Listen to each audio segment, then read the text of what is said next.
reason. Go shake somebody's hand. 2 or 3, shake him. Have you thought much about handshakes before? Yes, there you go. Shake a hand. Shake 2 hands.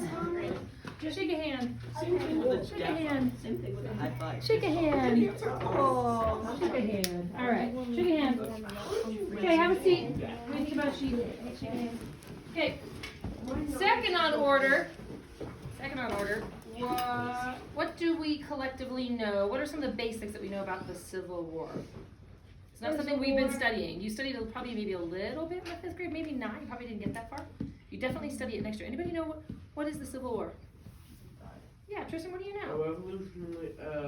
A revolutionary war between the Confederates and what were the other ones? I forgot. The North. The North and Confederates about slavery. Yeah. Which country was this in, folks? The United States of America. United States of America. So there was the Southern, right, the Confederates, and then there were the people in the North, and they were fighting over slavery because why? Because Abraham Lincoln was trying to demolish it. Right, and the North wanted what? It to be demolished, and Confederates did not. And the Confederates didn't want it to happen, and so they decided they were going to be their own country, right? So they said, we don't want to be part of the country, so we're going to secede from the Union. In the South, the Confederates, right, they were going to have their own country, but we went to war to keep them. So is that helpful? This book involves the Civil War. It's set during the time period of the Civil War, and so it's helpful to know what that was about. All right. Okay, so this is a book called Pink and Say by Patricia Polacco. Yeah. All right, and I just have to tell you, first of all, this book comes from our library, but it also is signed by the author. So she was here at some point and signed. It says, to Porter School, Patricia Polacco. And then this book is dedicated to the memory of Pincus Ailey, who happens to be Pink, who is this character right here. So, to the memory of Pincus Ailey. All right. When Sheldon Russell Curtis told this story to his daughter, Rosa, she kept every word in her heart and was to recall it many times over in her long lifetime. So I'm going to jump to the end just so you guys have a picture in your mind. You can just stay right there, Jesse. So, this is somebody who has heard this story, and her name happens to be Patricia Polacco. So she's the author of this story, and she wrote, and she's also the illustrator, and she wrote this book after hearing this story from her grandfather. All right. So, when Sheldon Russell Curtis told this story to his daughter, Rosa, she kept every word in her heart and was to retell it many times over in her lifetime. Sheldon had been injured in a fierce battle and was left for dead in a muddy, blood-soaked pasture somewhere in Georgia. He was merely a lad of 15. He lay there for 2 days, and by his reckoning, only to slip into unconsciousness and fever. He was rescued from this field by another lad who had also been separated from his company, and I will tell it in his own words as nearly as I can. So here we have, right, Sheldon Russell Curtis heading off to war. How old is he? He's 15, right? Pretty young. Can you guys imagine heading off to war, fighting in the blue, fighting for the North, right? He is fighting in the army, heading off to war. And this is him, injured, right? I watched the sun edge toward the center of the sky above me. I was hurt real bad. For almost a year, I'd been in this man's war, the war between the states. Being just a lad, I was wishing I was home. My leg burned and was angry from the lead ball that was lodged in it just above my knee. I felt sleepy and everything would go black. And then I'd wake up again. I wanted to go back to our farm in Ohio, and sometimes when I'd fall into one of them strange sleeps, I'd be there with my ma, tasting baking powder biscuits fresh out of her wood stove. And then I heard a voice. From a moment, I thought I was fever dreaming, but then I felt strong hands touch my brow and splash water on my face. Being here, boy, means you gotta be dead, the voice said as he gave me a drink from his kit. Where you hit, 'cause if it's a belly hit, I gotta leave you here, he said. I had never seen a man like him so close before. His skin was the color of polished mahogany. He was flying Union colors like me, my age, Maybe. His voice was soothing and his health was good. Hit in the leg, I told him. Not bad if it don't go green. Can you put weight on it? He asked as he pulled me to his feet. We gotta keep moving. If we stay in one spot, marauders will find us. They're riding drag and looking for wounded. Next thing I remember, I was collapsing in a heap on the ground and rocking with the pain in my leg. Everything started to go black, and then I remembered him pulling me up on his back. I heard him say, Lord have mercy, child, you as bad off as I am. I've told ya, I can't rightly leave you here. I remember being pulled and carried and stumbling. I remember hard branches snapping back in my face and mouths full of dirt as we hit the ground to keep from being seen. I remember slogging through streams, hauling up some bluffs and belly crawling through dry fields. I remember these things in half sleep like, but I do remember being carried for a powerful long way. Now let's pause for a minute. What side of the army are they both fighting for? North. The blue, the North, right? Those that want to free the slaves and keep the Union together. And what state are they in right now? Did you catch it? No. He wants to go back to Ohio because that's where he's from, right? That's where this guy's from, right? But they're in Georgia. What part of the United States is that in? South. It's in the South, right? They're in the South. So when they're in the Confederate South, so they're just as likely, they might be found by somebody who doesn't appreciate that they're fighting for the North, right? So they're trying to hide. Here we go. Oh, here they are, dragging along, being pulled, hiding from the Confederate soldiers. Here we go. Then fever must have looked good because I could feel a cool, sweet-smelling quilt next to my face. Soft, gentle, warm hands were stroking my head with a cool, wet rag. Look at that morning that's coming, a woman's voice said as she spooned out porridge into me. Do your mama know what a beautiful baby boy she has? Where am I? Is this heaven? I asked.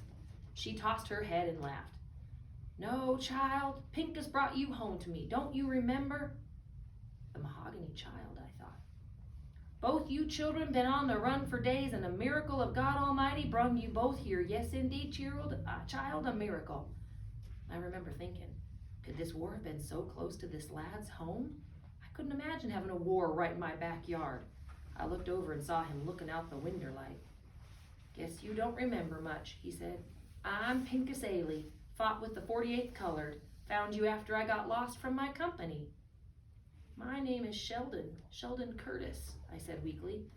And this is my mother, Sweet Momo Bay, he said as she smiled at me. Lord, I never thought I'd see my dear boy again, she said as she hugged him. I've been getting along though, Pincus. Warm things got left in the big house when the family left. Dry goods too. The rest I've been getting from the woods. They're a freshwater spring, still have some chickens. Even got an old cow out back that still gives. Then you been all alone here? Pincus asked his mother. Where is everybody? Your daddy runned off to fight a month ago. All the hands and their children runned off out of harm's way, but I stayed. I prayed the Lord every day. My prayers were surely answered because he brought my baby back here to stay, she said as her face beamed. You ain't never gonna leave your mama again, are you, child? She said softly. Pincus looked troubled and didn't answer. I'm going down to the stream and pound these clothes of yours, she said as she ready to leave. If you hear marauders coming, get for the root cellar door. Stay down there till they gone. That's what I've been doing. Marauders? Here? Pincus said with alarm. They've seen there's nothing here for them, child. Nothing. As soon as she left us, Pincus sank to my bedside. Sheldon, boy, he whispered, as soon as you heal up, we gotta get away from here. We're putting Momo Bay in great danger by being here. If they come and find that she's been holding troopers, then his voice trailed off. We gotta get back to our outfits, if we can find them. You mean, go back to the war? I asked. I must have gone pale as he went on to say, it's the only way, ain't it? And then he looked at me.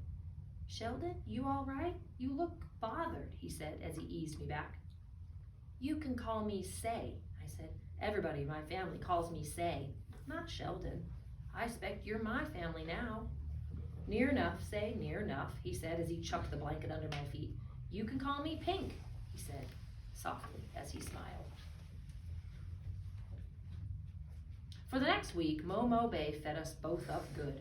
Raw milk and cornbread never tasted so good in all my born days. It were the first time in months my victuals didn't have any mealy worms in it.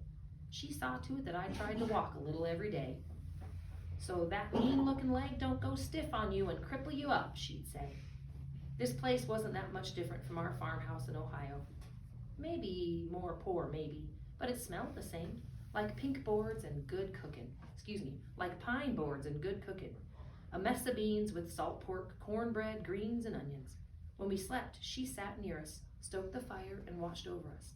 Never thought I'd feel safe enough to sleep deep again.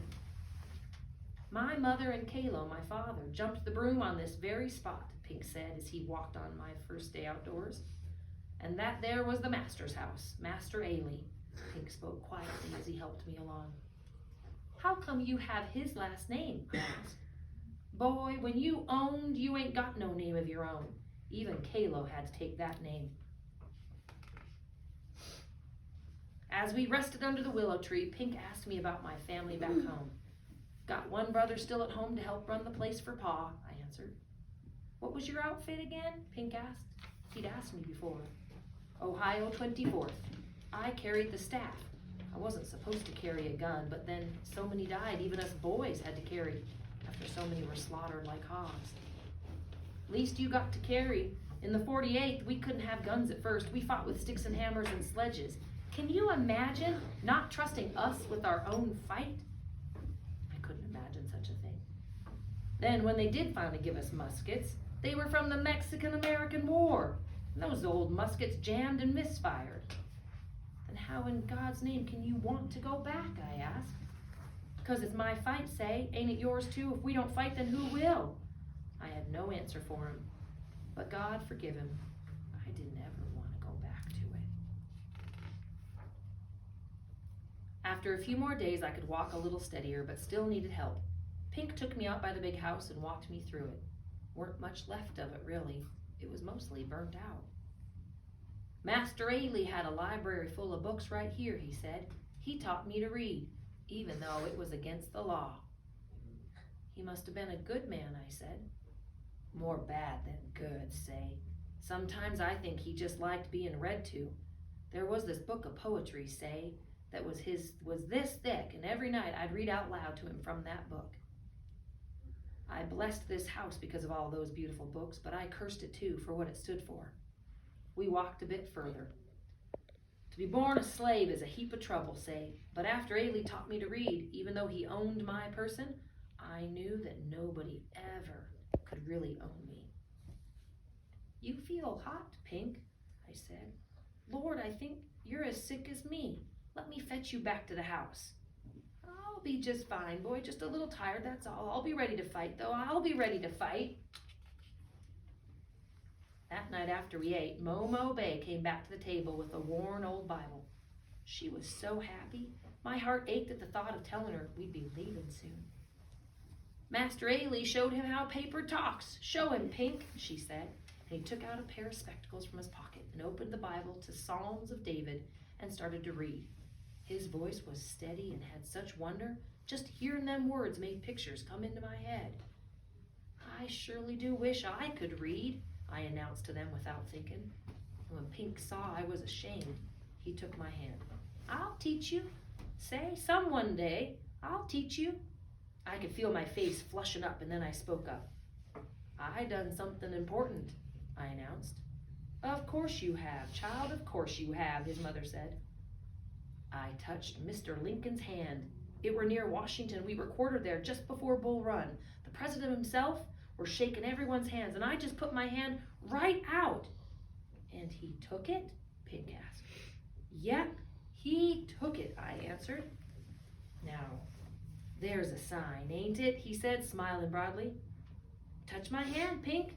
Now, you can say you touched the hand that shook the hand of Abraham Lincoln. Next best thing to touching him, Momo Bay said in wonder. Most of the next day, Pink was studying an old map. Marauders don't fan out further than 30 miles or so from their camps. If they come here, then their units must be that close. We gotta get south of the river. See here, say? That's where my troops were headed. We can meet up with them about here, I figure. Meet up with who? You ain't leaving, his mother's voice caught as she came upon us. Now my mother, you knew we couldn't stay here. You had to know that, he said as he tried to calm her. No, my babies, my dear babies, she cried. She was inconsolable for a time, and then she sat still and feared as she just listened. Mother, this war has to be won, or this sickness that has taken this land will never stop. Pink always called slavery the sickness when we talked. We have to go, he knelt at her feet. By the look that came into her eyes, she'd known that this day was coming. I could feel my breathing catch. My chest was heavy. My hands were sweating and I felt sick at my stomach. I knew that I had to tell Pink something. I just didn't know how. And that night I couldn't sleep. What's wrong, child? Momo Bay said from her chair. I don't want to go back, I blurted out. I know, child, she said. Of course you don't. No, you don't understand. I took up and run away from my unit. I was hit when I was running. I sobbed so hard my ribs hurt. I'm a coward and a deserter. She looked at the fire and said nothing for the longest time. And then her voice covered her cries. You ain't nothing of the kind. You a child. Child, of course you scared. Ain't nobody that ain't. I'm not brave like Pink. I'm not brave. Child, being brave don't mean you ain't afeared. Don't you know that? I don't want to die. They's things worse than death, child, but you got nothing to fear. You are here now and I'm hugging you up. You gonna be an old man someday? When it's your time, the sweet Lord will send a hummingbird to fly your soul to heaven. And now, you ain't afeared of hummingbirds, are you? Her words brought me sweet sleep. And that night, I dreamt of hummingbirds and green pastures full of sunlight and wild flowers. The next morning, we mustered to leave. We packed cornbread, salt pork, and dried beans. And I would have done just about anything to stay, but my place was to go with Pink. I owed him that. Just as we were making the last sweep of the place, making sure that there were no signs of us ever being there, we heard wild screams and shrieks coming from the woods. Marauders, Pink said as he grabbed a piece of wood for a club. But Momo Bay took it from him. Get to the root cellar. They ain't got no truck with an old dark woman. You get to that cellar, you hear? We didn't like it, but then she pushed us. Hurry, afore they're here. She lifted the root cellar door and shoved us in. Don't come out till I tell you. We heard the porch steps creak as she ran from the cabin. She's drawing them off, Pink whispered. When the marauders came in, my heart was pounding so hard I was sure they could hear it up from there above us. There was a terrible commotion as they ransacked, looking for food. Then there was silence. A single shot echoed through the trees outside. They let out a war whoop as they thundered off. We waited for a sign from Momo Bay, but it didn't come. Finally, we climbed out and ran outside, only to see Momo Bay laying just beyond the porch. Oh. We put you in their way by staying here, Pink cried as he rocked her in his arms. Her eyes were looking in a faraway place as he closed them. Your son loves you, Momo Bay. Your son loves you, he sobbed as he kissed her. We both held her hand until there was no more warmth in it. After we buried her under the willow tree, we set out. Pink figured we were a 3 days' walk from Union troops. He watched the movement of the sun. Her words still rang in my heart, her words about being brave. My steps were as sure now as they had ever been since the war started. We walked in the open as clear as country stroll until the morning of the second day, and then we knew we was being followed. Take these, Pink said as he took his spectacles from his pocket. If they catch me with them, there'll be trouble for sure. When they caught up to us, one yelled at me, Where are you going with that darky boy? I was afraid to answer because my northern accent, it would be a dead sure give us away. Boy, what outfit you part of? Their leader barked. I couldn't answer. You Union boy? One jeered as he pulled my uniform from my knapsack. No, I ain't no Yankee. I got that from a dead one, I sputtered, trying to convince them. And that was when we were grabbed. My words given us away. We were prisoners of the Confederate Army. We were held up in a barn that night. Pink shivered with fever, and I held him as he had done for me. The next morning, we were thrown into a boxcar. We rode for what seemed like 2 days, stopping many times. When the door slid open, the daylight was blinding. We were loaded into a buckboard and taken through town. The townsfolk looked hard at us. All they had left for us was mean looks and a heap of hate. We jarred to a stop in front of the gates that marked the entrance to a stockade. "It says Andersonville," Pink whispered. My heart stopped. I had heard of this place. It was one of the worst of the Confederate camps. When one army captures people from another army, they have to send them someplace, right? They don't want to send them back to the other army. They can't kill them when they're not on a battlefield. So they send them to places like this, Andersonville, a camp. When we were pulled from the buckboard, we fell hard to the ground. "No, no," I begged as they pulled us both along. Because of his fever, Pink stumbled and fell, and they dragged him along with such meanness he did not protest until they forced us in different directions. And then he reached out for me and said, "Let me touch the hand that touched Mr. Lincoln, say, just one last time."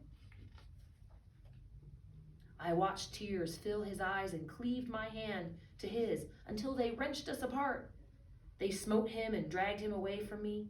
He looked back at me and tried to say something more, but they crossed his back with knotted hemp and pushed him along. Sheldon Russell Curtis was released from Andersonville prison some months later, weighing no more than 75 pounds.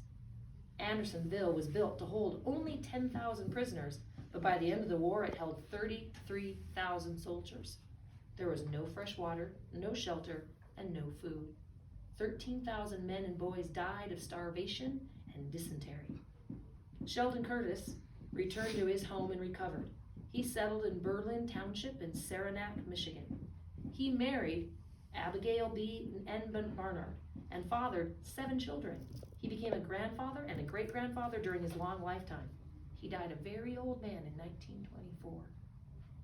Pincus Ailey never returned home.